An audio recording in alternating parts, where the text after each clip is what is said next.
What happens when a black girl becomes the target of the most feared bully in school? He is determined to break her, pushing her to the edge, but an unexpected twist changes everything, challenging not only his power but also the deep-rooted prejudices surrounding them. Follow the story to see what happens. The story follows Maya Robinson, a student at Jefferson High School in Charleston, South Carolina. As one of the few black students in the entire school, she is well aware of her place. Maya quickly realizes that her position is always on the margins, a truth that is constantly reinforced in both subtle and blatant ways. It's in the way teachers seem stricter with her, how the school security watches her more closely whenever she walks by, and how some classmates whisper just loud enough for her to hear. Why is she even here? Guess they needed a diversity quota. Bet her dad some deadbeat who ran off a long time ago. She ignored it all. She had no other choice. If she reacted, she knew what would happen. She'd be labeled angry, aggressive, trouble. She had seen it before, so she kept her head down, sat alone at lunch, spoke only when necessary, and tried to avoid drawing attention to herself. But Ethan Carter made sure that was impossible.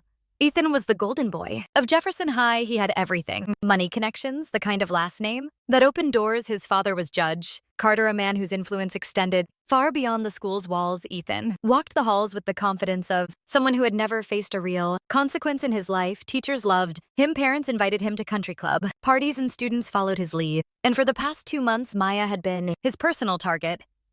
It started small, knocking her books to the floor, pretending not to see her in the hallway, and bumping into her just hard enough to make her stumble. But soon it became worse. When she walked past, he and his friends would mutter just loudly enough for her to hear. Careful, don't get too close, she might steal something. Think she even showers. Bet she smells like that cheap hair grease. Surprised she's even in this school. Thought her kind dropped out by now, and they would laugh while Maya clenched her fist, forcing herself to keep walking. She had learned long ago that speaking up wouldn't change anything. Teachers would look the other way. The principal would dismiss it as boys being boys, and tomorrow it would start all over again. Today was no different. She had just unwrapped her peanut butter sandwich when a hand snatched her brown paper bag from the table. Her stomach sank before she even looked up. She already knew who it was. Ethan stood over her, shaking the bag in the air. What for? Lunch, Robinson, he said, tearing it open with exaggerated disgust. Peanut butter? Seriously, what, your dad's new job doesn't pay enough for real food? Laughter rippled through the cafeteria. Ma's hands curled into fists under the table. She wanted to say something, to tell him to shut up, to snatch the sandwich back, but she didn't. She never did. Ethan leaned in closer, voice dripping with fake sympathy. You should really say thank you.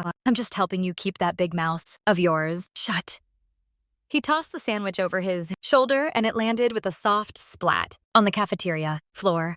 Maya's stomach twisted Ed, but she wasn't going to cry. Not here. Not in front of them. She reached down to grab what was left, but before she could, Ethan's polished dress shoe came down on it, grinding it into the tile. Oops, someone snickered. Should be used to picking up scraps. Anyway, more laughter. The world seemed to shrink, the sound of their taunts ringing in her ears. She could feel their eyes on her, watching, waiting for her to react, but she wouldn't give them that satisfaction. She grabbed her backpack, pushed past the tables, past the whispers, past the smirks, and kept walking. But just as she reached the edge of the cafeteria, she heard another voice. Enough. The room fell silent. Maya turned and saw Luke Henderson, one of the few students at Jefferson High who never seemed to follow the crowd. He was tall, with shaggy blonde hair and sharp blue eyes, the kind of guy who could have easily blended in with Ethan's group but never did. Ethan smirked, clearly amused. Henderson, you're lost or something? Luke didn't flinch. I said enough, leave her alone. The tension in the cafeteria thickened. Ethan tilted his head, considering. Didn't realize you were into charity cases. Luke's jaw tightened. Didn't realize you were such a coward. Murmur ran through the room. Maya held her breath, watching as Ethan's expression darkened for the first time. Someone had challenged him out loud in front of everyone. He glanced around, probably realizing that if he pushed it further, he might lose control of the moment, so he just scoffed, shaking his head. Relax, man, just having a little fun. He turned away, but not before sending Maya a sharp warning glance. Luke hesitated, then turned to her. You okay? Maya didn't know how to respond. No one had ever stepped in for her before. She nodded, not trusting her voice. He gestured toward the empty seat across from her mind. If I sit, she blinked. You want to sit here? Luke shrugged. I figure if I do, maybe next time someone else will. Maya didn't know if that was true, but for the first time in a long time, she didn't feel completely alone that night. She barely spoke. When she got home, she dropped her backpack by the door of her bedroom and shut it softly behind her. She wasn't the type to slam doors even in her own house. She knew how to disappear, but her father noticed Maya. His deep voice carried through the door. Everything okay? She hesitated, fingers tightening around the strap of her backpack before she dropped it onto the bed. Yeah, she said, just tired. A pause. Then a quiet sigh. Dinner's in an hour.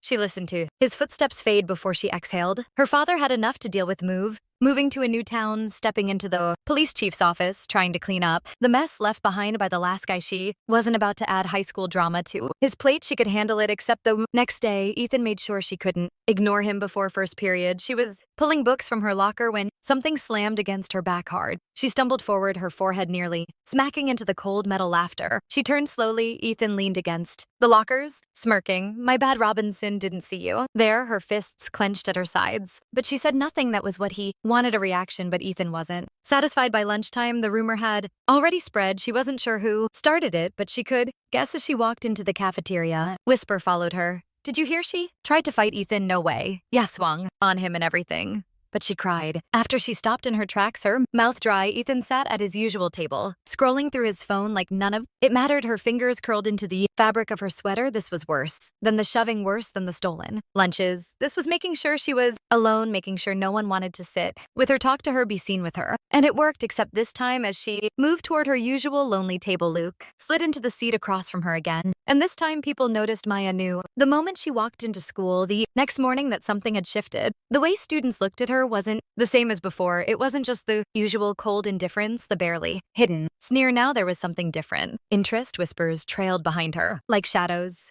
Some people pointed, others smirked, a few just stared. She caught a group of girls huddled by their lockers, eyes flicking between her and their phones, their laughter sharp and cruel. Her stomach twisted.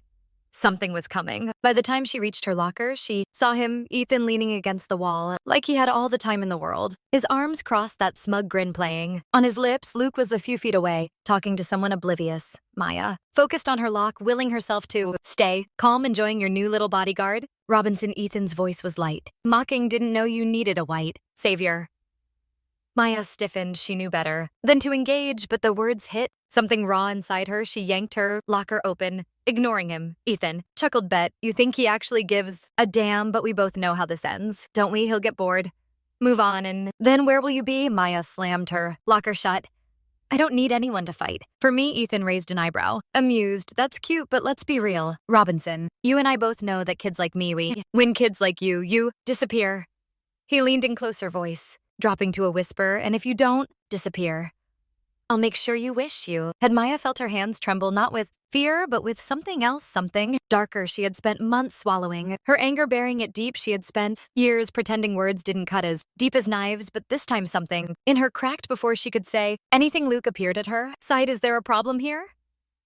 His voice was steady, calm, but there was something dangerous beneath it.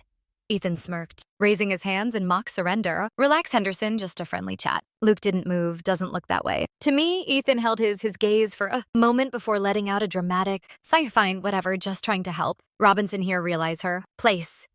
He turned to walk away, but paused, glancing over his shoulder. Oh, and Maya, you should check your phone. The moment he was gone, Maya pulled out her phone. Her stomach dropped. Her notifications were flooded. She clicked on one of the links and felt her breath catch in her throat. It was a photo of her, the one from yesterday when she had shoved Ethan in the parking lot, but it had been altered. Her face was twisted into an ugly snarl, her hands clenched into claws. Across the top in bold red letters, psycho. Robinson can't control herself. Her fingers trembled as she scrolled through the comments. Wow, she looks insane. No wonder she has no friends. She probably attacked Luke too. Bet she's playing victim. Her chest tightened.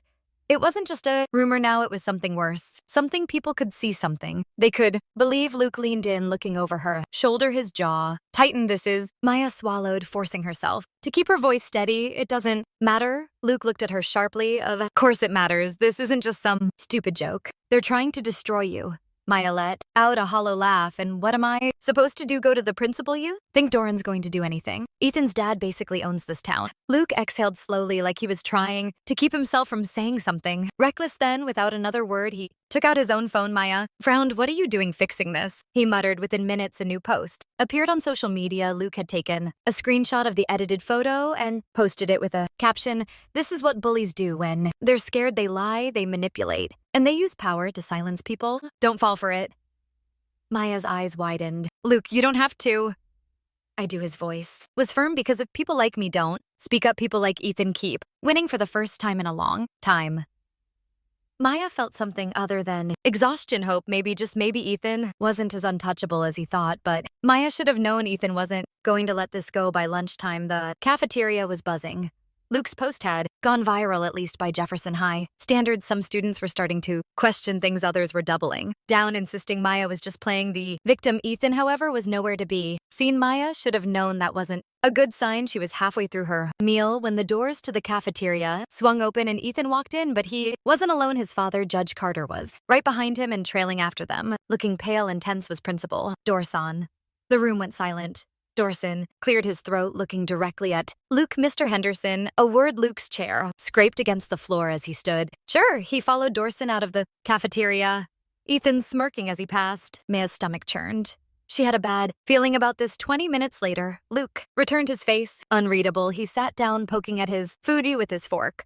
Maya leaned in. What happened? Luke's jaw tight. They're threatening to suspend me. Maya's blood ran cold. What Judge Carter is calling it defamation, Luke said bitterly. Dorson doesn't want to fight, so he's giving me one last chance to take the post down and apologize. Ma's hands curled into fists. Of course, Ethan's father wasn't just protecting his son, he was using his power to silence anyone who stood against him. Luke looked at her, his expression serious. I'm not taking it down. A felt something in her chest tighten. Luke, if they suspend you, then they suspend me. His voice was calm, but his eyes burned with defiance. I won't let them scare me. Into silence, Maya swallowed the lump in her throat. She had spent so long feeling alone, and now for the first time someone was standing beside her. Someone was willing to fight for what was right. She wasn't going to let that go to waste. Maya exhaled slowly, straightening in her seat. Then we fight back. Luke smirked. Now you're talking. Neither of them knew what would happen next, but one thing was certain. Ethan Carter wasn't going to win this time.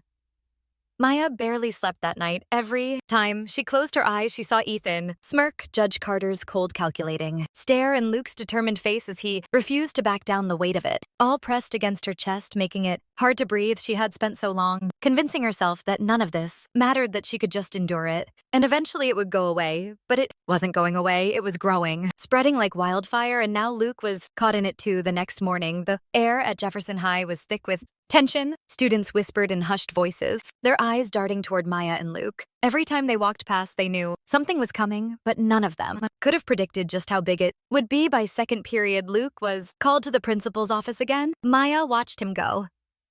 Her stomach twisted in knots. 40 minutes later, he returned, his face unreadable.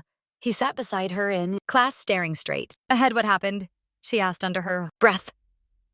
Luke exhaled, shaking his head. Same thing as yesterday. They're threatening to suspend me unless I take the post down, but this time they made a mistake. Maya frowned. What do you mean? Luke turned to her, his expression grim but determined. They called my dad. Maya's stomach dropped. She had never thought much about Luke's family. He never talked about them, and she had assumed they were just another middle-class family trying to get by, but she was wrong. Luke's father wasn't just some office worker or business owner. He was Daniel Henderson, the U.S. attorney for the District of South Carolina, a federal prosecutor, and now he knew everything. By lunchtime, the entire school was buzzing. Luke's dad had arrived at Jefferson High with a team of federal investigators. They had marched straight past the front desk, their suits crisp, their expressions unreadable. Students craned their necks, trying to catch a glimpse of what was happening.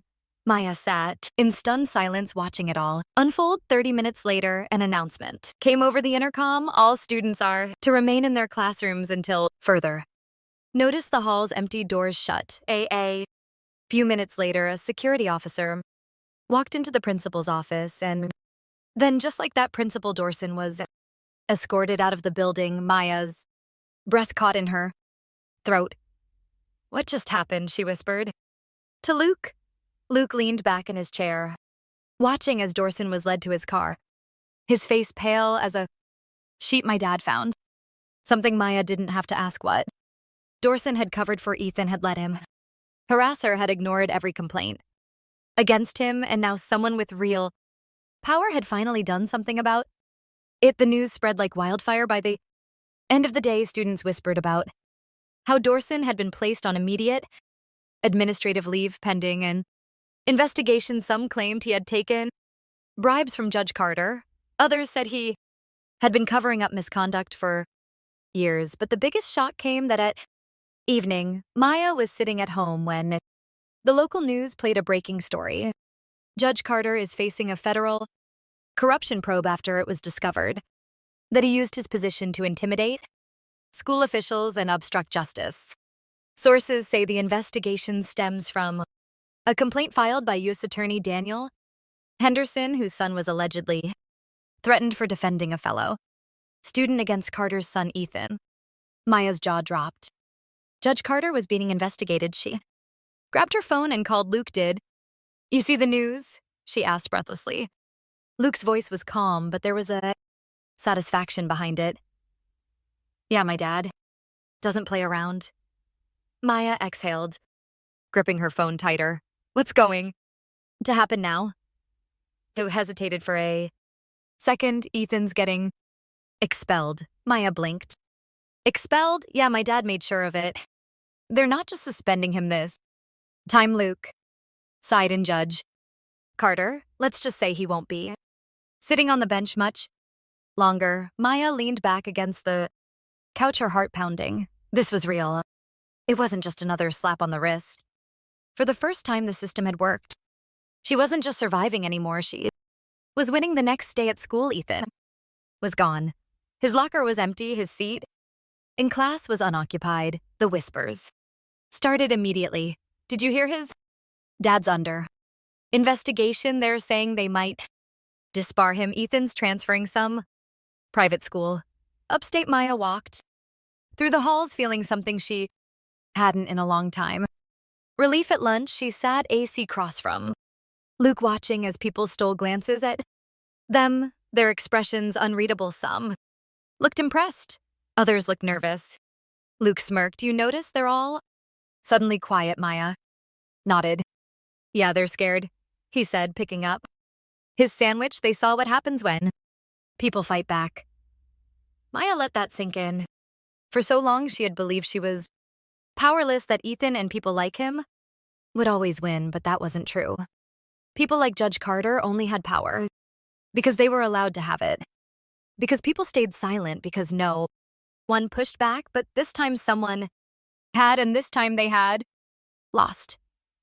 Maya took a deep breath, letting herself enjoy the moment. She wasn't naive. She knew this wasn't the end. There would always be another Ethan, another Dorson, another person trying to keep people like her in their place. But now she knew something she hadn't before. She wasn't alone, and that changed everything.